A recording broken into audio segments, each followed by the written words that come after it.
Rob Verheem, I think you know him. He's with the Netherlands EIA Commission. I'm going to pick up one of the points on this, on the Netherlands.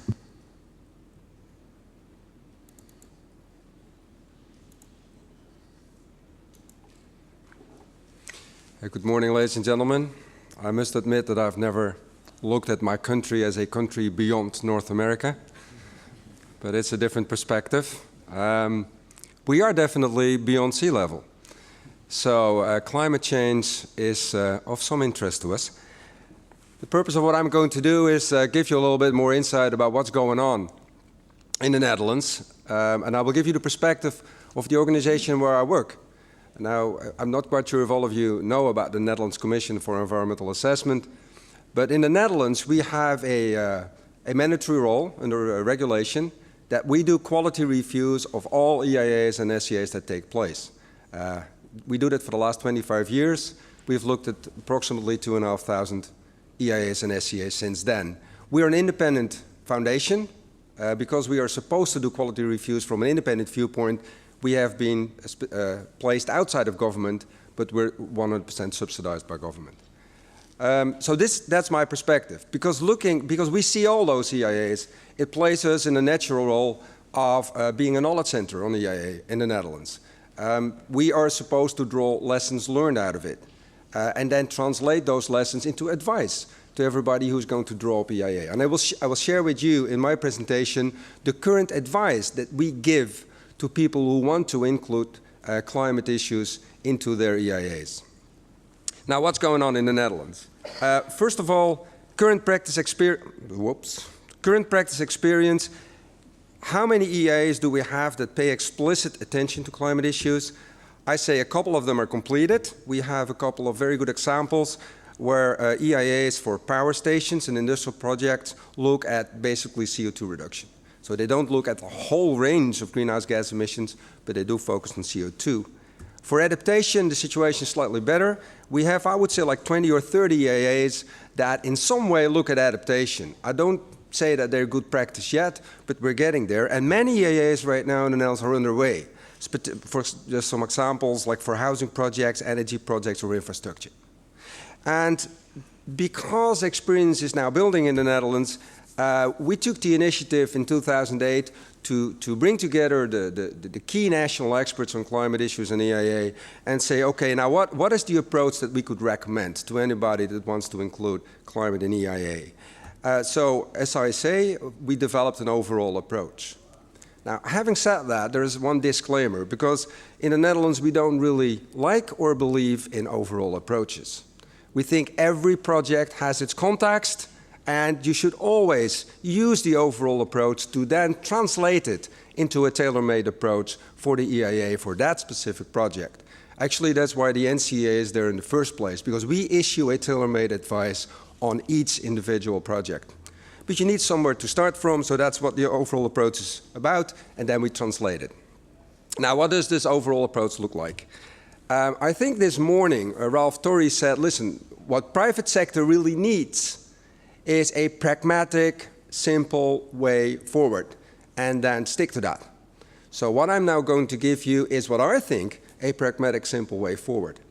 Having said that, it is a summary of a summary of a summary of an article that you can find on our website. I'll give you the website later on. So is it a bit simplistic? Yes, it is, but I only have 7 minutes, so there you go.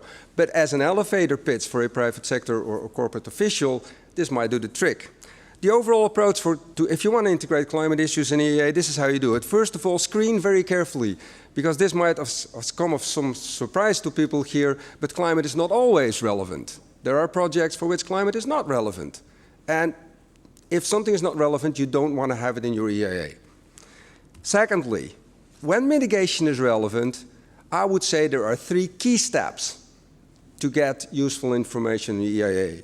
The same is true for adaptation, and what is very important always cope explicitly with uncertainty. Don't try to hide it, don't try to avoid it. It's there, but you can deal with it. And there might be even benefit for your company if you do that. Okay, this is easier said than done. Screen carefully. When is climate mitigation important in EIA? When is adaptation important? This is more or less what we have learned so far. when mitigation is relevant, in the Netherlands at least, because we don't have a lot of ski pistes and that sort of stuff, but we do have these kind of activities, and what we say is that if you are doing an EIA for any of these, you have to look at mitigation because it's relevant. When is adaptation relevant? Unfortunately, here I don't have this list because it depends. You need to do early on in your EIA risk assessment to find out if adaptation is important for you. Look at 4 things, at least 4 things, these 4 things. 1, what local climate change do you expect? Try to get the best possible information. Secondly, what's the vulnerability of the area? Thirdly, what is the vulnerability of the project? And finally, very important from an economic viewpoint, compare the short-term cost to adapt to the long-term damage that you might get. And if there is a big difference between the two, you want to look at adaptation. So these, on the basis of these 4 criteria, you can have a first idea of whether adaptation is relevant. Good, let's go any further. If mitigation is important in EIA, what do you have to do? We have a 3-step approach for that.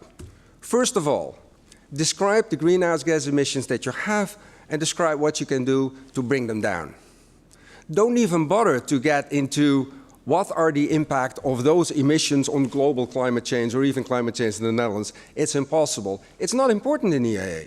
What are the emissions? What are the options to make them as low as possible? Secondly, what are the options to increase energy efficiency of your project? And this is not just interesting from a climate change viewpoint, but also from an economic viewpoint, because this saves money for you as a company.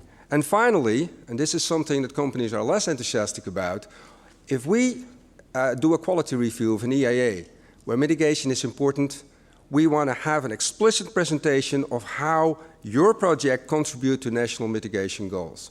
We want to see explicit information on that, because government needs that in order to decide whether or not to give a license or conditions. So these are the 3, we think, most important things to do in dealing with mitigation in EIA. Now let's go to adaptation. Again, there are probably 3 things that are most important. Because adaptation basically means, can you improve your project? And in an EIA, you can look at 3 different ways to improve your project. The first one is, can you make your project more resistant? So if these awful extreme weather events or disasters will happen in the future, how resistant are you? Can you make yourself more resistant so that you are still standing while your competition is gone? It's very important for companies, of course. And then there is, can you make your project more resilient? So even if you're significantly damaged because of that event, can you sort of construct your project or locate your project in such a way that after the damage is done, it's relatively easy for you to repair it? And thirdly, think of making your project more adaptable, because we don't know what will happen. And I think we had a couple of good examples already in cases like this phased approach, right? Adaptive management. That's what this is all about. Can you do your project in such a way that you can adapt easier?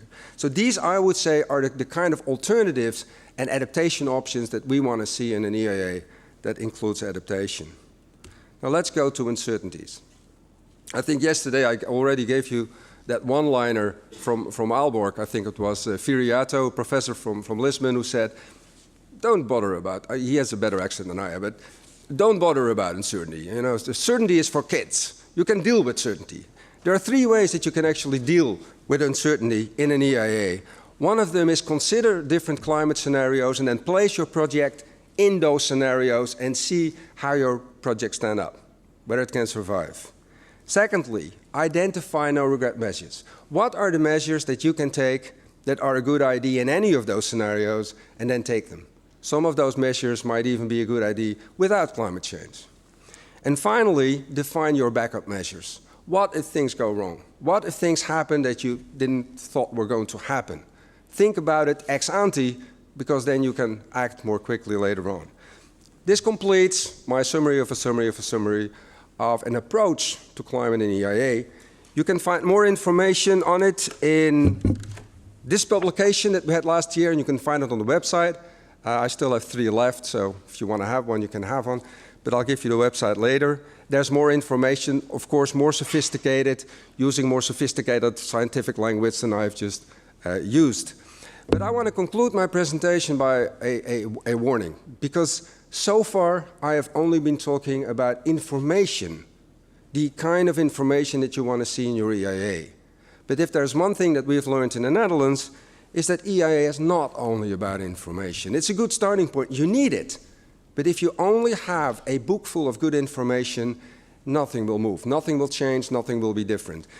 It only starts changing things, that information, if people read that stuff, think about it, start talking to each other. So an EIA is about information, but it's also about dialogue on that information. And for like 20 years, we've been naive in the Netherlands, or at least in my institution, we've been naive, and we thought, okay, if you have good information, people are talking about it, the political agenda will change, but it does not. So you need to think about influence. So I'm looking forward to what Kenneth is going to say about compliance and enforcement, because that's crucial in order to get that information dialogue moving the political agenda, because this is what the world out there really looks like. It's many stakeholders, some more powerful, some less powerful, and they all have their own ideas of what should happen. They all try to influence each other. They try to manipulate the IEA. The IEA tries to influence them. So we have to realize that if we do not focus on this explicitly, on influence mechanism, enforcement mechanisms, probably nothing is going to happen with the EIA. And that concludes my presentation. This is the website. Thank you very much.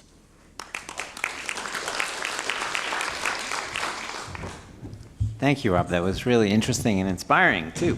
We can make progress in this issue.